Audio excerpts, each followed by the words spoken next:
completo y luego lo vamos a ir desglosando. Cuando lo tengan, Hechos capítulo 24. Leemos bajo la bendición del Padre, del Hijo y del Espíritu Santo. Amén. 5 días después, descendió el sumo sacerdote Ananías con algunos de los ancianos y un cierto orador llamado Tértulo, y comparecieron ante el gobernador contra Pablo. Y cuando éste fue llamado, Tértulo comenzó a acusarle, diciendo: como debido a ti gozamos de gran paz y muchas cosas son bien gobernadas en el pueblo por tu prudencia, oh excelentísimo Félix, lo recibimos en todo tiempo y en todo lugar con toda gratitud. Pero por no molestarte más largamente, te ruego que nos oigas brevemente conforme a tu equidad, porque hemos hallado que este hombre es una plaga y promotor de sediciones entre todos los judíos por todo el mundo, y cabecilla de la secta de los nazarenos. Intentó también profanar el templo, y prendiéndole, quisimos juzgarle conforme a nuestra ley. Pero interviniendo el tribuno Lisias con gran violencia, le quitó de nuestras manos, mandando a sus acusadores que viniesen a ti. Tú mismo, pues, al juzgarle, podrás informarte de todas estas cosas que le acusamos. Los judíos también confirmaban, diciendo ser así todo. Habiéndole hecho señal el gobernador a Pablo para que hablase, éste respondió: porque sé que desde hace muchos años eres juez de esta nación, con buen ánimo haré mi defensa. Como tú puedes cerciorarte, no hace más de 12 días que subí a adorar a Jerusalén, y no me hallaron disputando con ninguno, ni amotinando a la multitud, ni en el templo, ni en las sinagogas, ni en la ciudad. Ni te pueden probar las cosas que de ahora me acusan.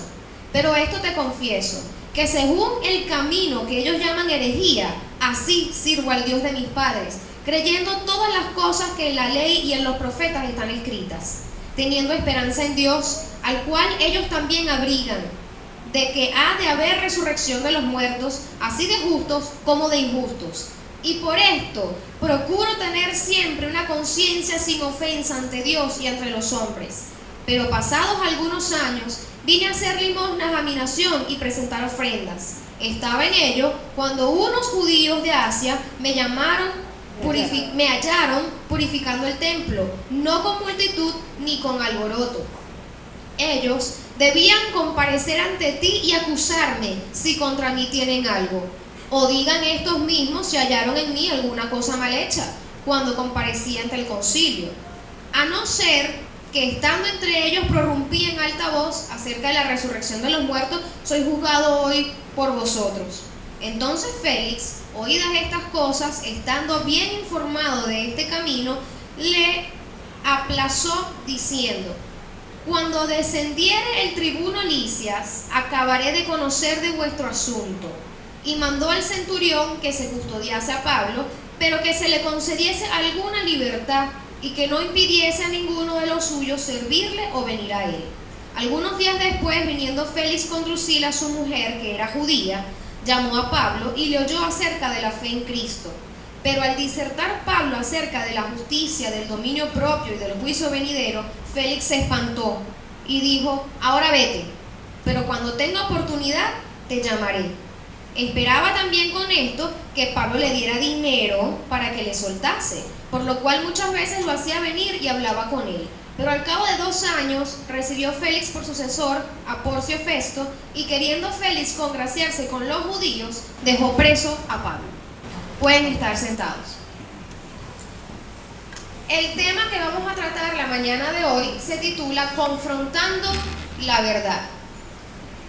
El mensaje central es motivar al creyente para que se arme de la valentía de Dios al momento de hacer frente a las consecuencias positivas y también difíciles de la verdad en Cristo en entorno y en la verdad en sus vidas de forma general. Es decir, en la mañana de hoy vamos a tratar el tema de la verdad, pero el mensaje lo tengo dividido en 3 secciones. Este texto me gusta mucho, Juan 17:17, que dice: santifícalos en tu verdad, tu palabra es verdad. ¿Por qué este texto me gusta tanto? Porque nosotros como pueblo de Dios, que somos llamados a ser luz, necesitamos tener un conocimiento de la verdad. Y ese conocimiento solamente viene a través de la lectura y el estudio de la palabra de Dios, de ninguna otra parte. Vamos a ver los personajes que vimos en esta historia. En todo este texto estamos viendo que Pablo es acusado frente a las autoridades y hay distintos personajes en la historia. Es importante verlos para que podamos entender el contexto en el que Pablo se encontraba. Primero vamos a ver quién era Ananías. En el versículo 1 dice: 5 días después descendió el sumo sacerdote Ananías con algunos de los ancianos. Este hombre Ananías era un apóstol israelita, un sumo sacerdote judío. Él fue quien bautizó a Pablo y le impuso las manos para devolverle la vista cuando Pablo tuvo el encuentro con el Espíritu Santo y quedó ciego. ¿Recuerdan cuando fue el llamamiento de Saulo? En ese momento quien fue a imponerle las manos, a orar por Pablo para que recibiera la vista nuevamente, fue Ananías. Este hombre, Ananías, fue sustituido por Ismael en su cargo de sumo sacerdote. Era hijo de Zebedeo, recibió su puesto de Herodes, era colaborador de las autoridades romanas y Pablo lo llegó a llamar pared blanqueada porque violaba la ley en lugar de atenerse a ella. Fíjense qué interesante el personaje de Ananías, que siendo un sumo sacerdote entre los israelitas, es decir, conforme a la ley, se supone que Ananías era un hombre embestido del poder de Dios. Se supone que Ananías era un hombre lleno de la unción de Dios y que conocía la ley y que por lo tanto era un hombre que actuaba bien. Es lo que el deber ser. Pero vemos de otro lado que Pablo lo llama pared blanqueada. Y vemos que cuando Pablo es acusado, en este caso frente al concilio, el primero que desciende ante el concilio para acusar a Pablo es Ananías, el mismo que oró por él para que la vista le fuese devuelta. Empezamos a ver entonces en qué contexto se encontraba Pablo, que no era un contexto, digamos, 100% bueno o 100% malo, sino que a veces las cosas están como mezcladitas. Entonces vemos de repente líderes que se supone que son una autoridad espiritual, se supone que ellos están puestos allí por Dios para ministrar al pueblo, para ayudar, para defender la justicia, y son los primeros en actuar injustamente, son los primeros en golpear a la oveja herida. Y uno dice, no entiendo, ¿qué es lo que está pasando entonces, Señor? Continuamos con otro de los personajes, que es Tértulo. Tértulo era un abogado romano profesional. Si pensamos o llegamos a pensar en algún momento que en la época de Pablo, en la época después de Cristo, no había gente profesional con títulos como nosotros ahorita, estamos equivocados, sí los había. Y de hecho tenían grandes puestos a nivel social y tenían renombre, tenían prestigio y ganaban también buen dinero. Entonces, los que descienden a acusar a Pablo, ya primero vemos que Ananías era un líder espiritual, un sumo sacerdote. Vemos a Tértulo, que era un abogado, es decir, un conocedor de las leyes. Era profesional contratado por las autoridades judías en Jerusalén para defender la causa contra Pablo en el tribunal del procurador Félix. ¿Quién era el procurador Félix? Allí en la última foto pueden ver el que tiene las espigas así en la cabeza. Esos son Félix y Drusila, su mujer. La primera imagen vendría siendo Ananías y el siguiente Tértulo. El procurador Félix fue un juez de la provincia romana Judea. Era un gobernante cruel e inmoral. Había sido antiguo esclavo de nombre Antonio, que el emperador Claudio liberó junto con su hermano Palas. Ejerció con ánimo servil a la autoridad real, usando todo género de crueldad y apetitos desordenados. Gustaba de recibir sobornos, puesto que era corrupto.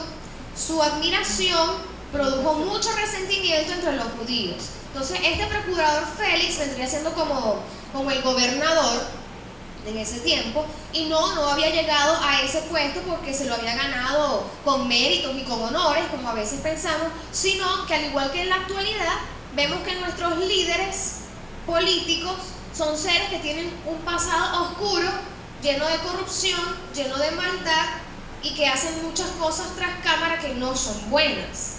Entonces, ese contexto en el que Pablo estaba no es muy distinto al contexto que podríamos tener nosotros ahorita.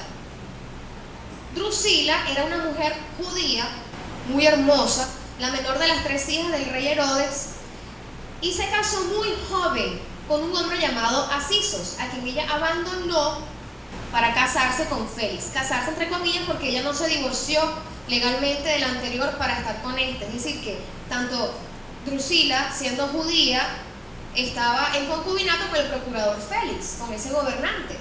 Y este gobernante le gustaba recibir sobornos, era un hombre que cometía muchas inmoralidades, era corrupto, y ella estaba con él en una bigamia, porque no se habían divorciado. Entonces, vemos ante quién están presentando a Pablo para acusarlo y quiénes son los que lo están llevando. Entonces, a veces pasa, y en estos días me enteré de un caso de un adolescente cristiano, un muchachito de verdad con una conducta recta, que en el liceo fue acusado de una inmoralidad y era falso, era una calumnia. Esta inmoralidad ascendió a términos legales y el niño lo llevaron incluso a presentarse ante la policía. Le iban a presentar cargos. Gracias a Dios que algunos de los testigos hablaron por fin y testificaron que el muchachito era libre.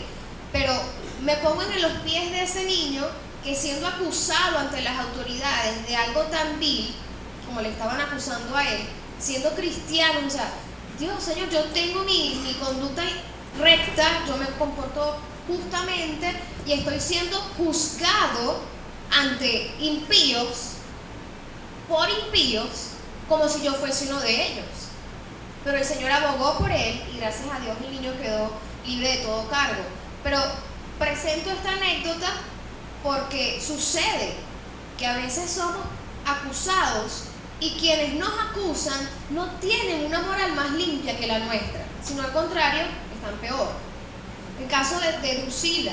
Entonces ella estaba casada ilegalmente con este hombre, vivían en monogamia o concubinato, y de esta unión nació un hijo llamado Agripa. Más adelante Drusila muere sepultada en una erupción de un volcán junto con su hijo en Pompeya. ¿Quiénes eran los judíos de Asia que aquí se mencionan? Eran cristianos que posiblemente habían sido discípulos de Pablo cuando Pablo anduvo predicando en todos sus viajes. ¿Quién era el concilio? El concilio es una reunión de obispos y otras autoridades eclesiásticas para decidir sobre algún asunto de dogma o disciplina, porque no era lo mismo presentar un asunto religioso que un asunto legal. Entonces no era lo mismo de repente, no, lo que pasa es que esta persona está presentando una herejía, una doctrina falsa, lo llevan al concilio. Pero si esta persona había matado a alguien, ya eso era un asunto legal, civil, y era juzgado ante otras autoridades. Un centurión es un oficial del ejército romano, capitán de 100 hombres. ¿Quién era Porcio Festo? Que Porcio Festo es mencionado en los últimos versículos del capítulo.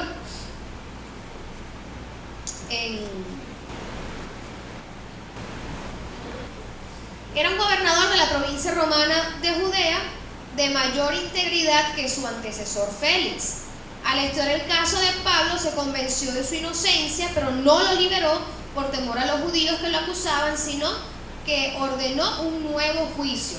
Porcio Festo era el gobernador que venía a tomar el cargo de Félix, que era el que estaba juzgando a Pablo en ese momento. Tenía que iba a haber el cambio de gobierno, le iba a entregar la autoridad al que venía, que era Porcio Festo, y este Porcio Festo sí creía que Pablo era inocente, pero él no quería meterse en un asunto religioso con los judíos porque les tenía cierto temor. Entonces dejó las cosas así y lo que hizo fue que vamos a hacerle un segundo juicio a ver qué tal. El tribuno Lisias era un militar, comandante de 1000 hombres a cargo de la guarnición romana en Jerusalén. Era griego de raza, afirmó que había comprado su ciudadanía romana por una gran suma de dinero, o sea, también era corrupto. Adoptó el nombre del emperador Claudio, cuya esposa y otros cortesanos hacían un gran negocio con la venta de la ciudadanía romana. Rescató a Pablo en una oportunidad cuando una multitud judía lo atacó. Este tribuno Lisias fue en que uno de los textos anteriores vimos que Pablo era perseguido por una multitud, que lo apedrearon, que no murió. Quien lo rescató en ese momento fue este tribuno Lisias. Pero fíjense que en este tiempo también hacían corrupción con los trámites de documentación. Ellos vendían, hacían un negocio con lo que era la ciudadanía romana. Entonces, personas que no eran romanos, podía ser griego, judío, podía ser de cualquier otro lugar, compraban la ciudadanía romana por una gran suma de dinero. Entonces, estos líderes políticos en ese momento hacían negocio con esto y de allí pues sacaban una gran suma de dinero. La secta de los nazarenos proviene del término de Nazaret. Los judíos llamaban a los cristianos nazarenos debido a Jesús y se referían a ellos como una secta, ya que no se apegaban al judaísmo. Los nazarenos del siglo IV fueron judíos convertidos por los apóstoles que huyeron de Jerusalén a causa de la sed. Entonces vemos ya quiénes eran los personajes involucrados en esta historia. Para ponernos en contexto, Pablo está siendo acusado ante las autoridades de muchas cosas. Si vamos al versículo 5 del capítulo 24, dice el hombre que los está acusando, que en este caso es Tértulo, el abogado, le dice: hemos hallado que este hombre es una plaga, promotor de sediciones entre los judíos por todo el mundo y cabecilla de la secta de los nazarenos. O sea, estaban acusando a Pablo de cosas bastante fuertes. Me gustaría que hiciéramos un desglose del vocabulario que se maneja en este texto, ya que hay palabras que de repente las hemos escuchado pero no sabemos realmente qué son. Empezamos con la palabra sediciones. ¿Qué son sediciones? Esta palabra proviene del latín sedito, que es un levantamiento de un grupo de personas contra un gobierno con el fin de derrocarlo. Atenta contra el orden público o el orden de las autoridades. Sedito significa alejado del conjunto, porque es alguien que lucha por separarse de un grupo al que no pertenece. Entonces a Pablo le decían que él era un promotor de sediciones. ¿Por qué? Porque él se alejaba de la ley judía. Pablo no predicaba la circuncisión, Pablo no predicaba la ley, Pablo predicaba la gracia, predicaba la resurrección de los muertos, que era una de las razones por las cuales él estaba siendo juzgado acá en este juicio. Y de hecho más adelante él lo dice: por hablar de la resurrección de los muertos es que estoy aquí. Entonces le decían que él era un promotor de sediciones. Ahora, conociendo el término, lo que significa sedición, que es alguien que está separado del grupo, que no pertenece a ellos, que lucha por separarse, alguien que causa este levantamiento de personas. ¿Pablo levantaba sediciones, sí o no? Sí, sí. ¿Qué creen ustedes? ¿Las levantaba, sí o no? Sí, está levantando. Sí, las levantaba. Las levantaba completamente, porque Pablo estaba luchando en contra de la ley judía. Él estaba luchando en contra de la ley que hablaba de las normas que había que seguir, estaba en contra de lo que era la circuncisión física.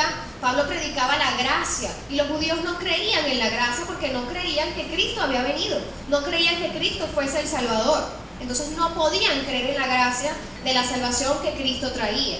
Entonces Pablo era considerado por los judíos como un promotor de sediciones, porque él no pertenecía al grupo de ellos, no pertenecía a sus mismas creencias. Y él levantaba a la gente, así como a Cristo también lo acusaron de lo mismo. ¿Por qué? Porque confrontaba a los fariseos. Vamos a ver qué es comparecer. Comparecer en el término militar nosotros lo conocemos como presentación. Cuando un subalterno comete alguna falta y el superior lo ve, le dice: te me presentas. Y te me presentas significa que en algún tiempo determinado que el superior decida, ese subalterno tiene que ir ante ese superior y rendirle cuentas. Es decir, en un momento, a tal hora en mi oficina, Entonces el subalterno va a esa hora a la oficina del superior, el superior lo interroga, le pide que explique qué fue lo que pasó o le acusa de haber cometido alguna falta. Y en ese momento el subalterno tendrá la oportunidad de defenderse si el superior se lo permite.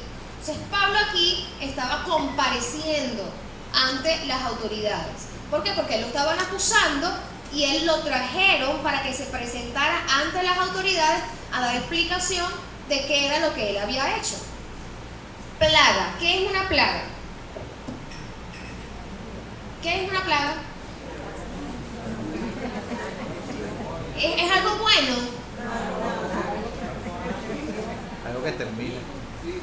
Una plaga es nociva. Una plaga genera daño o desgracia que afecta a gran parte de una población y causa un perjuicio grave. Es una abundancia de cosas molestas, perjudiciales y nocivas. Y a Pablo le estaban diciendo en el capítulo 5 que él era una plaga. O sea, él es una plaga. Así como las moscas en Egipto, así como las ranas, así como las ratas y las chiripas son una plaga hoy, que molestan, que enferman, que fastidian, que hay que exterminarlas. Así consideraban a Pablo en ese tiempo. ¿Qué es una herejía? ¿Saben lo que es una herejía?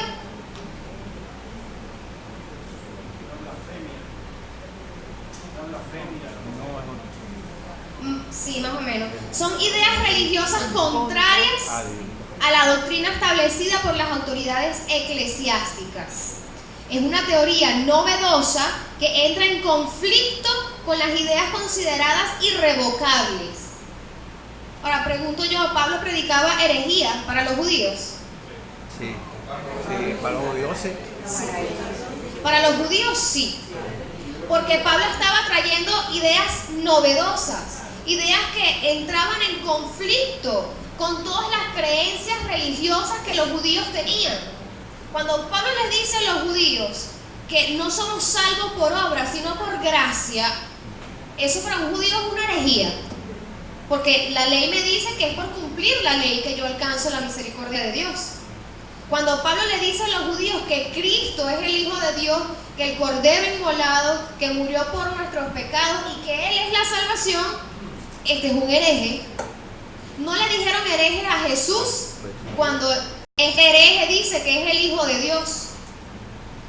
Para ellos era una herejía, porque iba en contra de sus ideas religiosas que ya las tenían estipuladas como irrevocables.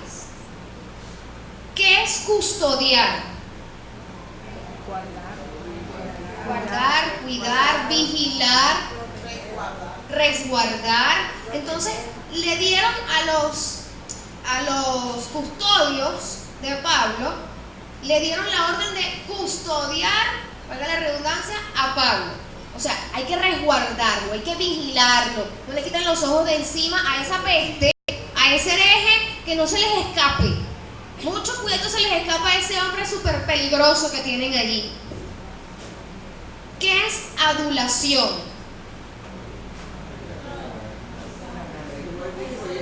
Lisonja. ¿Y qué es lisonja? ¿Qué diferencia puede haber entre la lisonja y las palabras de afirmación? Porque hay algo que se llama palabras de afirmación cuando yo puedo reconocerle a alguien que hace algo bueno o lo hace bien. Cuando yo puedo decirle, por ejemplo, oye Elizabeth, tus tortas te quedan deliciosas, exquisitas. Estaba sabrosísima esa torta. ¿Eso es una adulación o una palabra de afirmación? Es una palabra de afirmación, depende de la intención. Y allí está la diferencia. La adulación o la lisonja es una palabra de afirmación dicha con la intención de ganarme el favor o el mérito de esa persona para luego yo ser beneficiado. Entonces, Elizabeth un día me regaló una torta, me encantó, la felicito, pero ya yo tengo pensado que por ahí viene mi cumpleaños. Entonces yo quiero que ella me regale una torta. Entonces, desde ese día hasta el que viene, yo me le pego. Oh, no, pero es que mira, las tuyas son las mejores, no hay más. Y uno se pega. Entonces, ya cuando ya uno empieza a ver, oye, pero esta persona constantemente constantemente me está dando palabras de afirmación, ¿no habrá una doble intención por allí? Vemos en los primeros capítulos, bueno, ya voy a entrar en eso, vamos a entrar con el vocabulario. Calumnia.